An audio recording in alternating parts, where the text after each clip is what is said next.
Welcome back, everybody. Gonzalez Brothers Entertainment, and welcome to this new and improved countdown to The Last Jedi. We are switching things up, and we're going to call this Star Wars Week, and this is day one. I will be discussing The Empire Strikes Back. Yes, the best film in the Star Wars saga, at least in my opinion. There will be spoilers, so you have been warned. There's so much that goes on in this movie. The evolution of the relationship between Han and Leia, and of course that iconic moment when Han gets shipped off to Jabba the Hutt and Carbonite.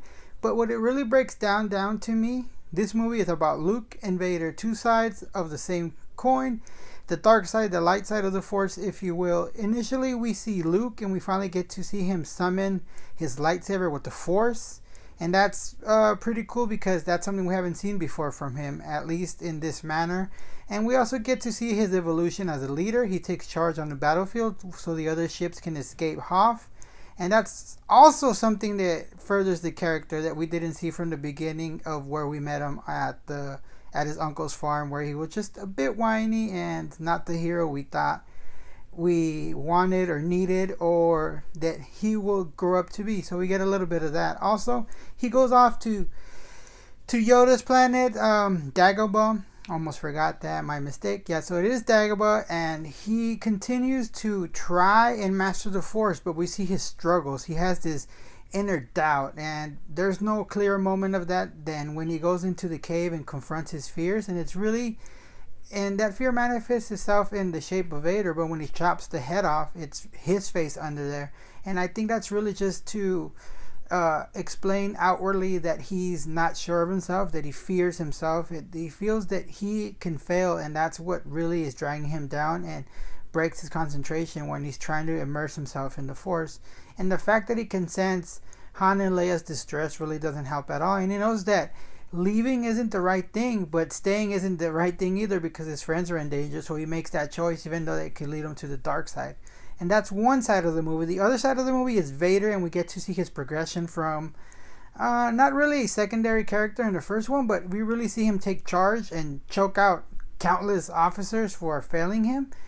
And that's like a cool evolution and arc of this character, and we see him a little bit in action and Hoth, not as much as we do in the Battlefront book, because we really get a sense of what he's capable in that book, and it really fills in the gaps for me. I understand the rating of the movie, they can't show certain things, but if you haven't read that book, I recommend it. Go check out that scene. It really adds a lot when you go back and watch this movie. And it's both of them on a collision course. There's no avoiding it. You see them one on each side, and they're hitting to the same spot, and that really comes to a head in Bespin. And when that final moment is revealed where Luke, I am your father, it's a powerful scene. Even though I know it's coming, I really enjoy it every single time. And I can only imagine sitting down back in 1980 and not knowing that was coming. That must have been like, whoa, drop your jaw, floored type of moment. And I know that people didn't believe it. That's why they had that added line in Return of the Jedi, where pretty much Yoda has to confirm it, because people maybe didn't believe it when it came out of Vader's mouth that he is Anakin, or was Anakin at one point, and he is Luke Skywalker's parent. And the fact that he chops his hand off, that's incredibly powerful, because it shows you that this is Darth Vader and he's not to be trifled with, and he'll go to the furthest extents to push his point across. And that's just a clear example of that. And I really love that, because you don't see that typically, where the heroes are in disarray and they're out of sorts at the end of the movie. That's exactly where this film leaves off. To me, that's why it's the best in the original trilogy. And it's the best saga Star Wars film overall, for me at least, because it's dark. It takes its time setting up characters. It really gives them some backstory. It really gives these characters texture, and it works really, really well in this darker tone that they approach. And I have to commend Lawrence Kasdan for writing the script, and of course John Williams for composing the music that really brings everything together. So that's it, guys. That's my little discussion, my little spiel on Empire Strikes Back, the best Star Wars film, in my opinion, in the saga films. Even it's better than Rogue One, it's still the best Star Wars film in my opinion.